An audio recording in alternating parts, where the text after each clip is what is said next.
Welcome সবাইকে আমাদের Thailand ট্রিপের ডে 6-এ।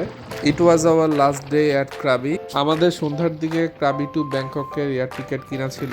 তো আমাদের প্ল্যান ছিল আমরা সকাল একটা সাইড ঘুরে আসব। So we went for emerald pool. আমাদের প্ল্যান ছিল থাইল্যান্ডের নার্সারি থেকে কিছু প্রোডাক্ট আনা। তো রাস্তায় একটা নার্সারি পেয়ে আমরা সেখানে দাঁড়ালাম অ্যান্ড সেখানে এই মহাশয়দেরকে পেয়ে গেলাম। They were just adorable.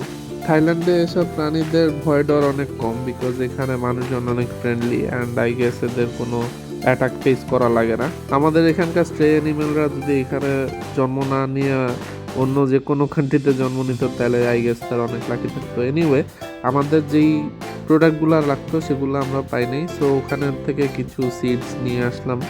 দেন আমরা আমাদের ডেস্টিনেশনের দিকে আবার রওনা দিলাম।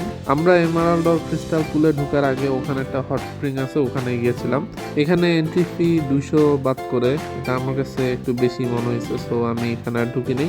আমরা পরে এমারাল্ড পুলের দিকে চলে গেলাম। এমারাল্ড পুলের এন্ট্রি ফি 400 বাদ পার পারসন। এটাও আমার কাছে বেশি মনে হয়েছে, বাট এত দূর যেহেতু আসছি সো এখানে ঢোকাটা মাস্ট ছিল। পুলগুলো অ্যাকচুয়ালি এন্ট্রি গেট থেকে অনেকখানি ভিতরে, অলমোস্ট 1.5 কিলোমিটার হাঁটার পর প্রথম পুলটা পাওয়া যায়।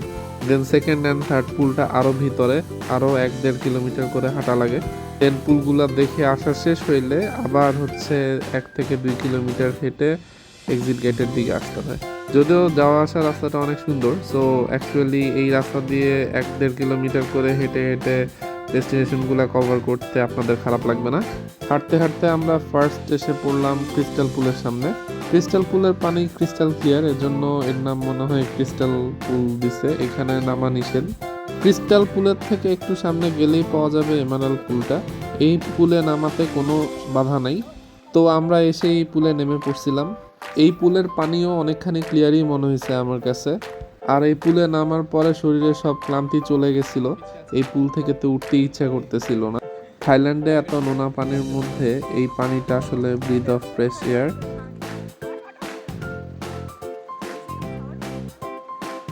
এরপর আমরা আমাদের লাস্ট স্টপ ব্লু পুলের জন্য আগাতে শুরু করলাম।